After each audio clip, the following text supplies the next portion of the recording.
Let me start. जो हमारा topic था, मेन टॉपिक है that is the connected bodies. ठीक है, तो गौर से समझिएगा, इसकी छोटी सी डेरिवेशन है जो कि करना बहुत इंपॉर्टेंट है, आपको भी बहुत इंपॉर्टेंट है। पहले आपको पता होना चाहिए कनेक्टेड बॉडीज़ का मतलब क्या हुआ कि हमारे पास दो बॉडीज़ होंगी, आपस में कनेक्टेड होंगी। ठीक है, जिस तरह आपके पास ये नज़र आ रहा है जिसमें हमारे पास पुल्ली लगी हुई है। ठीक है, दरमियान पुली है और पुली के साथ दो मैसेज अटैच हैं, एक M1 है और एक M2 है। ठीक है, दोनों के ऊपर टेंशन अप्लाई होगी। तो अक्सर आपको पता है ना कि यहाँ से जितनी ये नीचे आएगा उतना ही वो वाला मैस ऊपर जाएगा। ये तो क्लियर है ना कि अगर मैं एक साइड से जितना खींचूंगा वो उतना ही दूसरी साइड से ऊपर जाएगा। Yes sir. तो इसी तरह हमारे पास W1 for the weight of mass 1, W2 for the weight of mass 2। ठीक है, टेंशन अप्लाई हो रही है, वेट आ रहा है और उसके बाद ऑब्वियस सी बात है हमारे पास एक नेट फोर्स। जस्ट है ना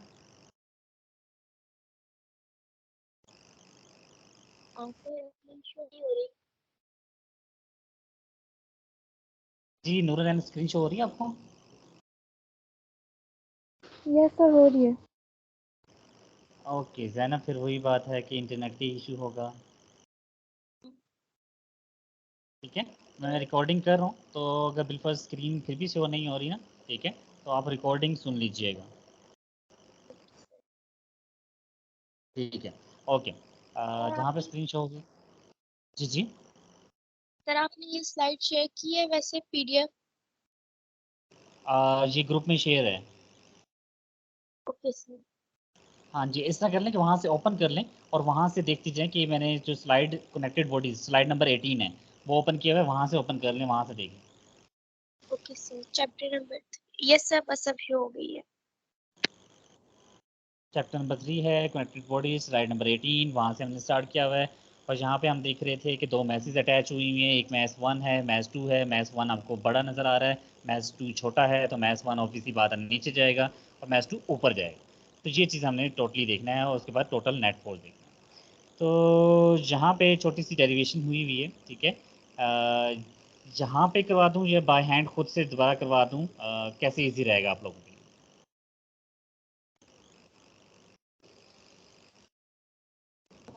सर आपकी मर्जी। मैं ये क्वेश्चन पूछ रहा हूँ कि यहाँ से मैं इन जो अभी लिखा हुआ है यहाँ से करवा दूँ इजी रहेगा, या मैं आपको बाय हैंड दोबारा से करवा दूँ वो ज़्यादा इजी रहेगा? सर दोबारा से करा दें। दोबारा से करवा दूँ, यहाँ पे थोड़ा सा आपको वो मिक्स हो जाएगा, चीज़ें आपको समझ नहीं आएंगी, ऐसा ही है। Yes okay, sir. Let me start. हम दोबारा से कर लेते हैं। चलें यहाँ पे स्टार्ट करते हैं। तो सबसे पहले आपको पता होना चाहिए, जैसे मैंने क्या बताया था, हमारे पास लेफ्ट हैंड साइड पे है और एक राइट हैंड साइड पे है, दो चीज़ें हम डील कर रहे हैं। First of all we have to consider there is a mass 1। ठीक है, हम मैस 1 की डेरिवेशन भी करने लगे। तो मैस हमारे पास 1 जो है वो लेफ्ट साइड वाला है। ठीक है, जिसको मैंने थोड़ा बोल्ड कर दिया। तो उसका जो मैस है उसका वेट है वो नीचे की तरफ है, उसकी टेंशन ऊपर की तरफ है। अगर मैं टोटल नेट की बात करूँ तो यहाँ पे होगा एफ नेट। टोटल फोर्स की बात करूँ तो F net that is equal to tension जो ऊपर लग रही है उसे पॉजिटिव लूंगा और माइनस वेट W1। यहाँ तक क्लियर है? Yes sir. ऑपोजिट डायरेक्शन की वजह से minus yes sign sir. Use किया है, एक दूसरे के ऑपोजिट है। अगर मैं यहाँ पे कहूँ कि वेट का फार्मूला पुट कर दूँ दैट इज माइनस mg और M1g होगा, क्योंकि वेट 1 था तो मैस 1 के लिए था, M1g हो जाएगा। और अगर एफ नेट जो कि नॉर्मल फोर्स होती है वो हमारे पास क्या होगा, M1a।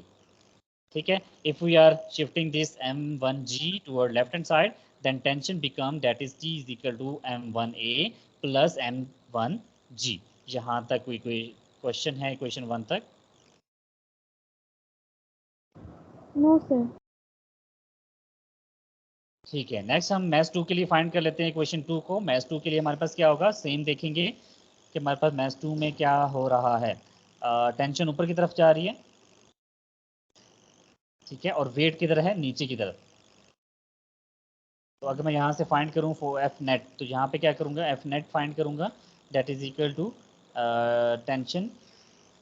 ठीक है, और अब बताएं इसमें मुझे क्या करना चाहिए, टेंशन ऊपर की तरफ है और वो नीचे की तरफ है तो माइनस ही करना चाहिए, तो ये हो जाएगा M,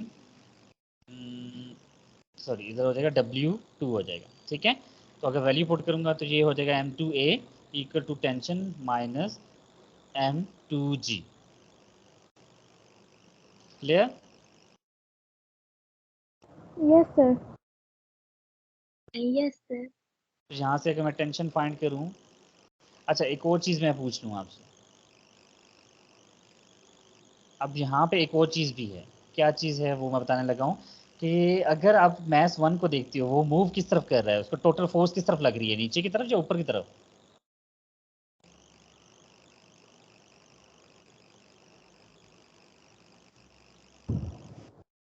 सर आप क्वेश्चन मैं दोबारा रिपीट कर रहा हूँ कि जिस तरह टेंशन ऊपर की तरफ लग रही है, वेट नीचे की तरफ लग रहा है, ठीक है, तो इसका वेट ज़्यादा है तो ये नीचे मूव कर रहा है, तो मुझे ये बताएं कि जो टोटल फोर्स होगी वो नीचे की तरफ होगी या ऊपर की तरफ होगी?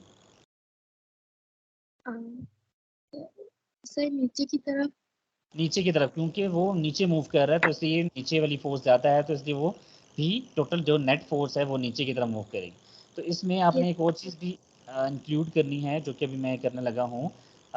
जो मैथ्स 1 के लिए हमने एफ नेट निकाला था, उसकी इक्वेशन क्या ये लिखी हुई है जो कि मैं भी सर्कल कर रहा हूँ, m1a लिखा था ना हमने। Yes sir. इसके साथ मुझे साइन नेगेटिव लगाना चाहिए,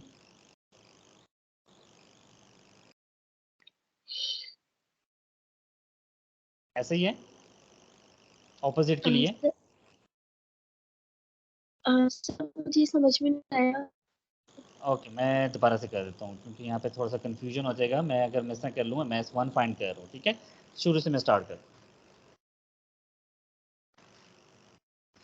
अभी थोड़ा सा कन्फ्यूजन हो जाएगा, इसलिए मैं कह रहा था कि मैं यहाँ पे शुरू से स्टार्ट कर दूँ। तो मैथ्स 1 की इक्वेशन अगर मैं लिखना स्टार्ट करूँ, चलिए अब मुझे बताएं कि अगर मैं बात करूँ कि हमारे पास जो टोटल फोर्स है, ठीक है, वो किसके बराबर है? एफ नेट कहेंगे ना, वो नीचे की तरफ जा रही है,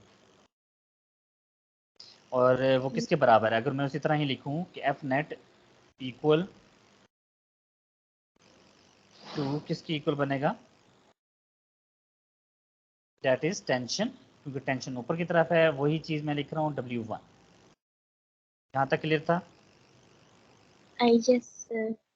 अच्छा, अगर मैं बात कर लेता हूँ कि हमारे पास इस इक्वेशन में, चलो वैल्यूज़ पहले पुट कर लेता हूँ, तो वैल्यूज़ में हमारे पास क्या होगा? m1a equal to tension minus that is m1g। ये भी क्लियर है? ये भी लास्ट वाला स्टेप था जो हमने पहले किया था। Yes sir. अच्छा, इसके बाद आप देखें कि हमारे पास जो टेंशन था वो ऊपर की तरफ था, इसलिए वो पॉजिटिव है, और जो मैस है वो हमारे पास नीचे की तरफ था, इसलिए वो नेगेटिव कंसीडर किया जा रहा है। Done? Yes sir. Yes sir. Okay, अगर मैं यहाँ पे आपसे बात करूँ कि हमारे पास, जी एक मिनट, तो यहाँ पे अगर मैं बात करूँ तो ये हमारे पास डायरेक्शन अगर देखी जाए नेगेटिव है, तो फोर्स जो नेट है उसकी अगर डायरेक्शन इनडायरेक्टली देखूँ तो वो हमारे पास माइनस होगी ना, वो नीचे की तरफ है वो भी। Yes sir. ये पॉइंट समझ आ रहा है? Yes sir. यस सर आ रहे हैं। वो अगर दोनों की डायरेक्शन नीचे की तरफ है ना, इसलिए मैं कह रहा हूँ कि ये नीचे की तरफ हम नेगेटिव ले रहे हैं, W को नेगेटिव लिया है तो वो टेंशन भी नीचे की तरफ है, तो उसके साथ भी माइनस होना चाहिए।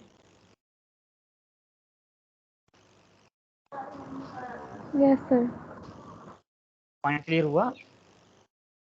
टेंशन ऊपर की तरफ है, दो फोर्सेस नीचे की तरफ है, जो नीचे की तरफ है उसको मैंने माइनस से शो किया हुआ है, जो ऊपर की तरफ है उसको मैंने पॉजिटिव शो किया हुआ है। लेकिन ये एफ नेट थी, टोटल थी, तो इक्वल होगी T माइनस W1। वो क्लियर हुआ? यस सर क्लियर हुआ। अगर मैं यहाँ से टेंशन फाइंड करनी है तो टेंशन के लिए ये जो साइड है इसको मैं लेफ्ट हैंड साइड पे शिफ्ट करूंगा, तो that's equal to minus m1a plus m1g। इसको रीअरेंज करके भी लिख सकता हूँ, तो ये हो जाएगा m1g minus of m1a, equation 1। आप बताएं इसमें कोई प्रॉब्लम है? No sir. No sir. Okay, for maths 2 अगर मैं मैथ्स 2 की बात करता हूँ तो मैथ्स 2 के लिए हमारे पास क्या होगा? सेम वही प्रोसीजर फॉलो करते हैं। हमारी जो एफ नेट की डायरेक्शन होगी, क्योंकि फोर्स ऊपर की तरफ लग रही है, टोटल फोर्स, क्योंकि वो ऊपर की तरफ मूव कर रहा है, ठीक है, तो इसलिए वो पॉजिटिव डील किया जाएगा। तो एफ नेट जो है ठीक है, राइट साइड पे वो इक्वल किसके आएगा, क्योंकि टेंशन और माइनस करना पड़ेगा W2 को, वो तो उसी तरह रहेगा, लेकिन एफ नेट वहाँ पे पॉजिटिव होगा, क्योंकि वो पे ऊपर की तरफ है, एफ नेट है वो ऊपर की तरफ है, इसलिए पॉजिटिव ले रहे हैं। ऊपर क्यों नेगेटिव लिया था, क्योंकि वो नीचे की तरफ था। ये क्लियर हुआ? तो सेम प्रोसीजर फॉलो करेंगे। Yes, sir. M2A equal to T minus M2G, इसको शिफ्ट करेंगे तो ये हो जाएगा M2A plus M2G। Yes, any confusion?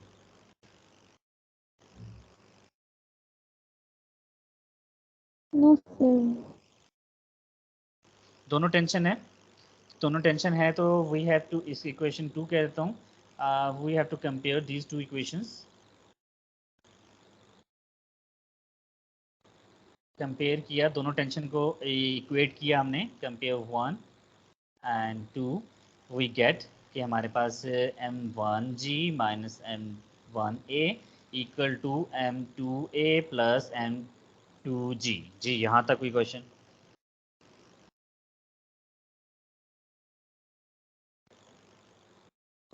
No, sir. अब क्या किया, A वाली टर्म को एक साइड पे कर लेना है और G वाली टर्म को एक साइड पे कर लेना है। तो मैं ये वाली टर्म अगर इस तरफ ले आऊँ, बल्कि ये तो ऑपोजिट हो जाएगा, अगर मैं G वाली टर्म को इस तरफ ले आऊँ, ठीक है, तो ये क्या हो रहा है कि M1G माइनस M2G, और G वाली टर्म इस तरफ राइट साइड पे लेके जा रहा हूँ, तो ये हो जाएगा M2A प्लस M1A। तो G कॉमन ले लेता हूँ, G कॉमन लिया तो M1 माइनस M2 बच जाएगा, इक्वल टू यहाँ से अगर मैं A कॉमन लूँ तो ये हो जाएगा M1 प्लस M2 हो जाएगा। यहाँ तक क्लियर? Yes, sir. तो अगर मुझे ए फाइंड करना है, सोल्यूशन फाइंड करनी है, तो ये वाली पूरी टर्म लेफ्ट साइड पे जाके डिवाइड कर रहा हूँ, तो ये क्या होगा, M1 minus M2 divided by M1 plus M2, और ये आ जाएगा इंटू जी। एक्सेलरेशन की इक्वेशन में कोई क्वेश्चन?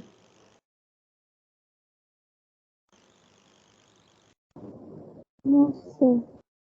ये एक्सेलरेशन आ गया, ठीक है। अब एक्सेलरेशन की इक्वेशन 1 में पुट करते हैं या इक्वेशन 2 में पुट करते हैं, कहीं भी पुट कर सकते हैं, ठीक है। और आपके पास टेंशन की इक्वेशन आ जाएगी इजीली, क्योंकि ए यूज हो रहा है, दोनों इक्वेशन में देखें ए है एक्सेलरेशन, तो उसकी इक्वेशन हम यहाँ पे पुट करने लगे हैं, ठीक है। आप बता दें इक्वेशन 1 में करें, इक्वेशन 2 में करें?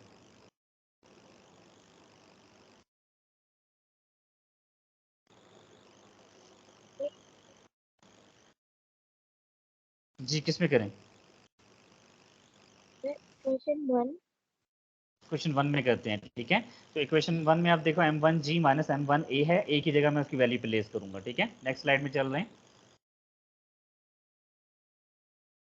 यहाँ पे देखेंगे हमारे पास जो टेंशन था date is M1G minus M1A, ये था, ठीक है, जिसे इक्वेशन 1 कह रहा था। और एक्सेलरेशन की वैल्यू हमने फाइंड की थी M1 minus M2 divided by M1 plus M2 into g, ठीक है। और ये वाली वैल्यू मैं ए की जगह रिप्लेस करने लगा हूँ, तो तीन टेंशन आ जाएगा, date is M1G minus M1, और यहाँ पे आ जाएगा M1 minus M2 divided by M1 plus M2 और G, ठीक है। अब M1 भी मल्टीप्लाई करूंगा और G भी मल्टीप्लाई करूंगा 1 बाय 1, तो हमारे पास क्या होगा, M1G माइनस M1 M1G, ठीक है। एक M1 के साथ मल्टीप्लाई हो गया, फिर आ गया M1, ये माइनस माइनस इधर क्या हो जाएगा, प्लस हो जाएगा, दो माइनस से प्लस हो जाएंगे, तो यहाँ प्लस आ जाएगा M1 M2G डिवाइडेड बाय हमारे पास क्या था, that is M1 plus M2। यहाँ तक क्लियर हुआ? Yes, sir. जस्ट मल्टीप्लिकेशन किया हमने। अब डिनोमिनेटर है, we have to same denominator चाहिए, एलसीएम ले रहे हैं, तो एलसीएम लेने का एक सिंपल सा तरीका क्या है, मैथ्स में तो आप अलग से पढ़ते होंगे, जहाँ पे क्या है, अगर जिसके नीचे वो टर्म नहीं है उसके ऊपर जाके नीचे वाली टर्म मल्टीप्लाई कर देते हैं, तो ये जस्ट हम ऊपर जाके मल्टीप्लाई करेंगे और दोनों के सेम नीचे टर्म लिखेंगे। तो ये क्या होगा, मैं कॉमन ले रहा हूँ M1 प्लस M2, और ये टर्म ऊपर जाके मल्टीप्लाई होगी M1G, मल्टीप्लाई करेंगे M1 प्लस M2 के साथ, ठीक है। और साथ में हमारे पास क्या आएगा, माइनस, दैट इज M1 दो दफ़ा है तो उसको मैं M1 स्क्वायर कर लेता हूँ, ठीक है, M1 square G plus m1 m2g। यहाँ तक क्लियर?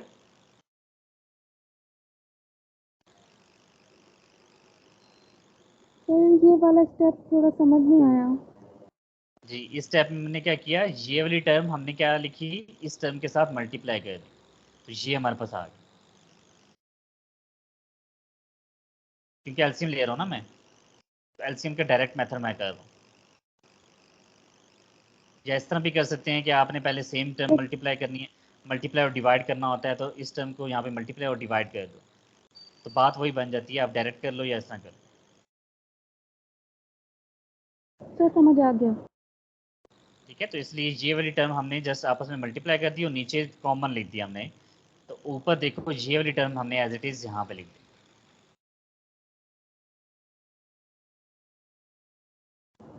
Yes sir. अच्छा, लास्ट में अब क्या करेंगे, ये वाली जो टर्म है इसको 1/टर्म अंदर मल्टीप्लाई करेंगे। ठीक है, 1/1। ठीक है, इसके बाद क्या होगा, ये m1 फिर आ गया g प्लस यहाँ पे फिर क्या आएगा m1 m2g minus m1 square g plus m1 m2g। ठीक है, डिवाइडेड बाय क्या आ रहा है, m1 और प्लस m2। अब यहाँ पे देखो ये वाली टर्म, ये भी m1 स्क्वेयर g है और यहाँ पे भी m1 स्क्वेयर, एक माइनस में एक पॉजिटिव है, कैंसिल। मतलब बाकी टेंशन की जो इक्वेशन बनेगी दैट इज, अच्छा ये वाली टर्म देखो जिसको सर्कल कर, ये दोनों सेम है, तो ये डबल हो जाएगी, ऐड होगी ना, एक 1 है दूसरा 1 है, तो ऐड हो गया, डबल हो गया, तो 2m1 m2g divided by m1 plus m2। यहाँ तक कोई क्वेश्चन? No sir. जी जैनब, क्लियर हुआ? Yes sir. तो यहाँ पे हमने क्लियर किया कि अगर दो बॉडीज कनेक्टेड हैं और हैंग्ड है वर्टिकली हैंग्ड हैं, तो उसमें हमने क्या करना है, उसमें कैसे हमने इक्वेशन फाइंड करनी है एक्सेलरेशन और टेंशन की, वो हमने इजीली देख ली। पहले हमने एक्सेलरेशन की फाइंड की, एक्सेलरेशन की इक्वेशन 1 में पुट की, और वहाँ से हमने टेंशन की इक्वेशन सिंप्लीफिकेशन से फाइंड कर ली। Yes yes sir. ओके, अब थोड़ा सा हम एक और टास्क परफॉर्म करते हैं। अगर कनेक्टेड बॉडीज ही हैं और दो बॉडीज इस तरह भी तो हो सकता है, एक टेबल पे पड़ी हुई है और पुल्ली लगी हुई है, और उसी तरह ही हैंग एक पोजीशन में और एक हॉरिजेंटल पोजीशन। ठीक है, एक हमारे पास हॉरिजेंटल पोजीशन में मूव करेगी, एक वर्टिकल पोजीशन में मूव कर रही है, तो उस सिचुएशन में हमारे पास क्या होगा? ठीक है, उसकी मैं इक्वेशंस बना दूंगा, कैलकुलेशन आपने खुद करना। ठीक है, इक्वेशन जो 1 और इक्वेशन 2 बना दूंगा, उसी तरह फिर आपने इक्वेटिंग खुद करनी है, फिर उसी टेंशन में पुट करके आपने टेंशन खुद फाइंड करनी। ठीक है, ओके सर। अब यहाँ पे देखो यही वही मैसेज बने हुए हैं। ठीक है, एक को बी कह रहा हूँ, एक को ए कह रहा हूँ, एक को मैथ्स 2, बी वाले को मैथ्स 2 और ए वाले को मैथ्स 1 कह रहा हूँ। अब मैं अगर इक्वेशन लिखना स्टार्ट करूँ मैथ्स 1 के लिए, जो कि वर्टिकल पोजीशन है। ठीक है, तो वर्टिकल पोजीशन में आप मुझे बताओ कि यहाँ पे टेंशन अप्लाई की जा रही है ना स्ट्रिंग में, और अगर मैं एफ नेट की बात करूं तो वो नीचे की तरफ मूव कर रहा है, क्योंकि एक्सेलरेशन की डायरेक्शन देखो नीचे की तरफ है, तो एफ नेट इक्वल टू, वो किसके इक्वल बनेगा, डेट इज सेम वही पोजीशन बन रही है क्योंकि नीचे की तरफ आ रहा है, तो हमारे पास सेम वही जो हमने उसमें किया था, सेम वही करेंगे। ठीक है, इसमें होगा टेंशन माइनस W1, और एफ नेट के साथ माइनस लगेगा क्योंकि वो नीचे की तरफ जा रहा है, तो इसको कर सकते हैं -m1 A equal to T minus m1g। ठीक है, इसको रीअरेंज करेंगे, टी इक्वल टू, इसको हम लेफ्ट हैंड साइड पे लेके जा रहे हैं, तो ये हमारे पास क्या हो जाएगा, tension that is m1g minus m1a। यहाँ तक कोई क्वेश्चन?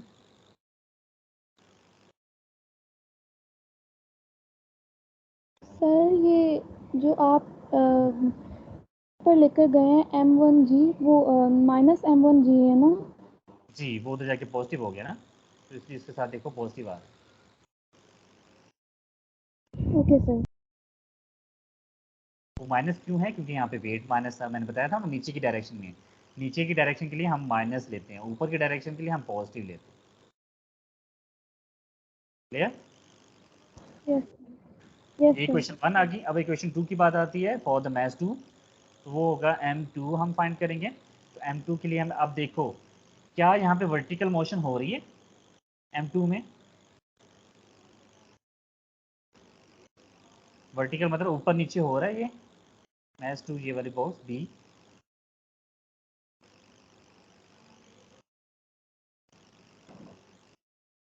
आवाज़ नहीं है आपकी। Yes sir. वर्टिकल मूव, अच्छा कैसे मूव हो रहा है ये तो बताएं। बी वाला वर्टिकल कैसे मूव हो रहा है, ऊपर नीचे मूव हो रहा है, मैं ये पूछ रहा हूँ। नहीं सर नहीं। हाँ पहले यस क्यों कहा। सर मैं समझ नहीं आया क्वेश्चन। जी जैनब आपको समझ आया कि मैं ये पूछ रहा हूँ कि ये जो बी वाला है ये ऊपर नीचे तो मूव नहीं हो रहा ना।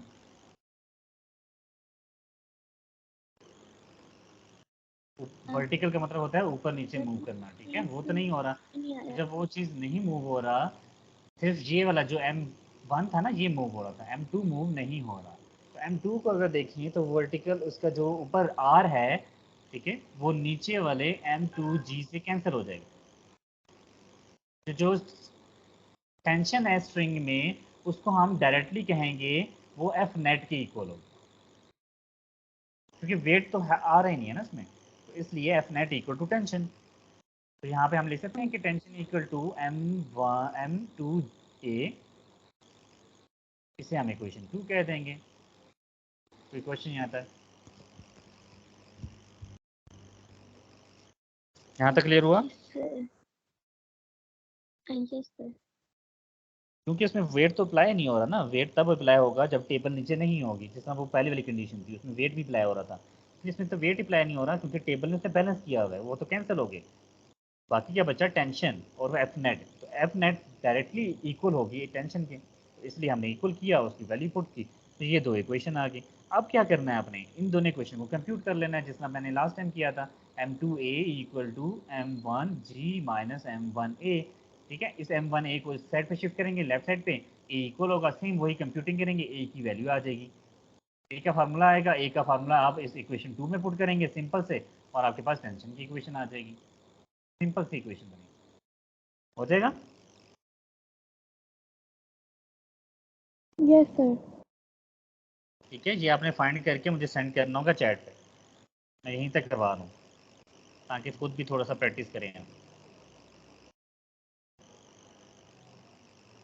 मैं दोबारा बता रहा हूँ, इस इक्वेशन से आपने ए की वैल्यू निकालनी है, ए की वैल्यू इक्वेशन 2 में पुट करनी है, उसमें जस्ट M2 से मल्टीप्लाई कर देना उस एक इक्वेशन को, तो टेंशन की इक्वेशन आ जाएगी। गुड। Okay sir. मोमेंटम हमने किया था लास्ट टाइम, उसके बाद फोर्स एंड मोमेंटम का देखा था।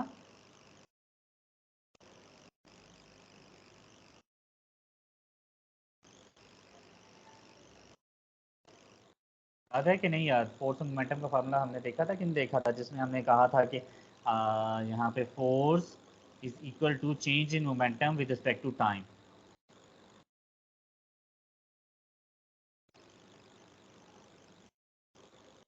Yes sir. तो यहाँ तक हमने कर लिया था। अभी हमारा जो टॉपिक हमने रिमेनिंग था वो law of conservation of energy था। लॉ ऑफ कंजर्वेशन में क्या होता है कि हमारे पास ये देखो आपके पास दो बॉल्स हैं, बिफोर हीटिंग उनका मोमेंटम अगर लिया जाए और आफ्टर हीटिंग मोमेंटम इक्वल होता है, मतलब क्या हुआ, P I that is equal to P F. ये भी किया था हमने कि नहीं किया था।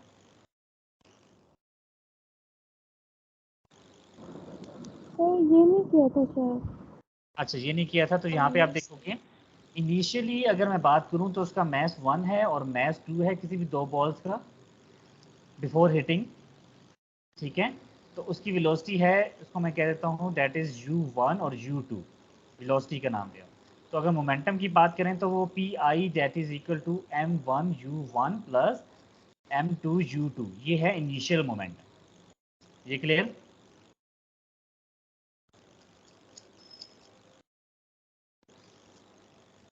यहाँ तक यस क्लियर सर। है।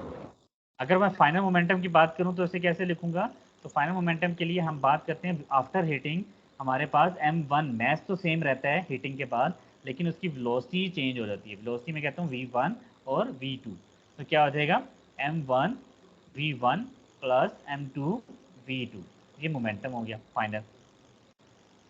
According to law of gravitation, law of conservation, ठीक है, मोमेंटम का कंजर्वेशन जो होता है उसके according P I equal to P F.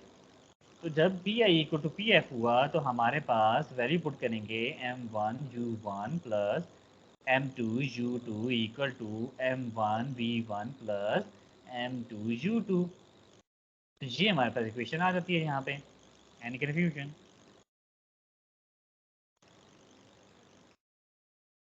No sir. ये था लॉ ऑफ कंजर्वेशन दी गई है, that is a recoil of gun. इसको गौर से समझिएगा कि इनिशियल, अगर मैं बात करूं इनिशियली मोमेंटम की, क्योंकि अभी हम बात करके हैं इनिशियल और फाइनल मोमेंटम इक्वल होता है, तो इनिशियल कोई मोमेंटम होगा गन का, क्योंकि वो मूव नहीं कर रही, क्योंकि इनिशियल कोई गन फायर नहीं करती, तो इसलिए वहां पे कोई मोमेंटम होगा या नहीं होगा? नहीं होगा सर। नहीं होगा, क्योंकि वेलोसिटी नहीं कवर करी, और बुलेट की कोई वेलोसिटी नहीं है, बुलेट क्योंकि मूव निकली नहीं, मूव नहीं कर रही, तो उसका मोमेंटम होना चाहिए कि नहीं होना चाहिए? सर नहीं होना चाहिए। नहीं होना चाहिए। तो इनिशियल मोमेंटम, टोटल जो मोमेंटम है that is equal to zero. लेकिन अगर मैं बात करूं there is a final momentum, जब बुलेट फायर होगी, whenever the bullet is fired, तो गन पीछे की तरफ मूव करती है और बुलेट आगे की तरफ मूव करती है, B for bullet, G for gun, ठीक है, तो दोनों का मोमेंटम क्रिएट होगा। तो अगर मैं मोमेंटम की बात करूं तो अगर इसमें आप देखोगे, ठीक है, एक आगे की तरफ जा रहा है और एक पीछे की तरफ आ रहा है, तो हम इसमें बात करें तो क्या होगा, that is M G for gun, ठीक है, और वी1 वी जी कर लेते हैं, ठीक है। नेक्स्ट अगर बात करें तो हमारे पास ऐड होता है, that is m B we b, velocity of bullet, mass of bullet, ठीक है, इसके इक्वल होगा। तो according to law of conservation के initial momentum that is equal to final momentum, तो इनिशियल और फाइनल का इक्वल कैसे करेंगे, m ji we g plus v, sorry, m B we b, तो ये इक्वल है जीरो के, ठीक है। जब जीरो की इक्वल है तो यहाँ पे हम नहीं इस तरह कर सकते कि अगर एक टर्म को हम दूसरी तरफ लेफ्ट हैंड साइड पे ले जाएं तो ये हो जाएगा M ji we G equal to M B V भी, एक तरफ ऐड हो रहा था दूसरी तरफ जाके माइनस हो जाएगा। तो यहीं से हमें पता चल रहा है कि एक की डायरेक्शन फॉरवर्ड है और दूसरी की डायरेक्शन रिवर्स, माइनस साइन की वजह से। सर आपकी आवाज़ कट रही है। जी अभी देखें आवाज़ आ रही है? यस सर आ रही है। जी अभी मैं बता रहा था कि अगर मैं इन दोनों को कंप्यूट करूं तो हमारे पास इक्वेशन ये आ जाती है, M ji we G equal to minus M B we B. इसका मतलब क्या हुआ, एक के साथ माइनस है एक के साथ पॉजिटिव है, तो इसका मतलब डायरेक्शन ऑपोजिट है दोनों की। एक गन अगर फायर कर रही है तो वो पीछे की तरफ मूव कर रही है, और बुलेट आगे की तरफ मूव कर रही है, तो दोनों की डायरेक्शन ऑपोजिट आ रही है, माइनस साइन शो कर। Any confusion? No sir. अच्छा, यहाँ से अगर मैं कोई भी वेलोसिटी फाइंड करूँ, अगर आपसे कहा जाए कि बुलेट की वेलोसिटी फाइंड कर लें, ठीक है, तो बुलेट की वेलोसिटी कैसे फाइंड करेंगे, ये वाला फैक्टर नीचे डिवाइड हो जाएगा, तो V B that is equal to M ji we G, इधर माइनस साइन आएगा, डिवाइडेड बाय एम बी। तो इससे आप बुलेट की वेलोसिटी इजीली फाइंड कर सकते हैं। अगर हम मास फाइंड करें तो मास भी फाइंड कर सकते हैं, बस रीअरेंज करना होता है। क्लियर? जी सर। Yes sir. जी जैनब क्लियर है? हाँ जी sir. Okay, next one is the friction. Friction को हम डिस्कस कर रहे थे। फ्रिक्शन हमारे पास क्या होता है, कोई बता सकता है मुझे? वैसे आप बता दें, चलें आप लोग बता दें फ्रिक्शन क्या होता है। सर फ्रिक्शन रगड़ होती है। जी रगड़ को हम फ्रिक्शन कहते हैं, लेकिन ये बेसिकली फोर्स ही हुई ना, यस सर। एक बॉडी दूसरी बॉडी पे फोर्स लगा रही होती है, उसे हम बेसिकली क्या कहते हैं, फ्रिक्शन कह रहे होते हैं। लेकिन जब फ्रिक्शन कैसे कहते हैं, रगड़, जिस आपने डिस्कस किया, रगड़ को, ठीक है। जिस तरह आप कोई भी हैंड अपने रब करते हैं या आप रेजर भी यूज़ करते हैं तो वो बेसिकली फ्रिक्शन प्रोड्यूस कर रहा होता है। रेजर फ्रिक्शन की वजह से रिमूव करता है, अगर फ्रिक्शन नहीं हो तो कोई चीज़ वहाँ से रिमूव ना हो पाए। जिस तरह अगर आप कह सकते हैं टेबल को आप मूव करते हैं तो वहाँ पे फ्रिक्शन होती है, आपको फोर्स लगानी पड़ती है एक्सटर्नल, तो फ्रिक्शन यहाँ पे होती है, that is oppose the motion of moving object, opposition provide करती है, ठीक है। पुलिंग और पुशिंग हो रही होती है तो उसमें ऑपोजिशन प्रोवाइड कर रही होती है। तो डिफरेंट एग्जांपल दी गई है आपको यहाँ पे। अगर कोई चीज़ मूव करते हैं, टेबल मूव करते हैं ऑन द ग्राउंड सरफेस, तो वहाँ पे फ्रिक्शन होती है जिसकी वजह से वो थोड़ी सी फोर्स इसको रिक्वायर होती है, ठीक है। गिव द माइक्रोस्कोपिक कॉन्सेप्ट, अगर माइक्रोस्कोपिक कॉन्सेप्ट देखें आप, मॉलिक्यूल्स आपके नज़र आ रहे हैं यहाँ पे डायग्राम में, ठीक है। तो यहाँ पे वो मॉलिक्यूल्स एक दूसरे से टकरा रहे होते हैं जिसकी वजह से वहाँ पे क्या होता है, सरफेस में फ्रिक्शन प्रोड्यूस हो रही होती है। तो ये वो वाला कॉन्सेप्ट है। नेक्स्ट हमारे पास आता है दो टाइप्स की friction, static friction, kinetic friction. और स्टैटिक फ्रिक्शन क्या होती है, अगर मैं आपके पास किसी भी बॉडी पे, जिसमें ये एक बी है, किसी मैस को मूव करने की कोशिश कर रही है लेकिन वो मूव नहीं कर रहा, डेट्स मीन फोर्स तो लग रही है, फ्रिक्शन इतनी ज्यादा है कि वो चीज मूव नहीं कर रही, जिसे हम रेस्ट पे कहते हैं, तो वो बेसिकली स्टैटिक फ्रिक्शन में आएगा। क्लियर? Yes sir. अगर मैं किसी चीज को धक्का लगाई जा रहा हूँ, फोर्स बढ़ाई जा रहा हूँ, उसमें फोर्स ज्यादा करते जा रहा हूँ, वो फिर भी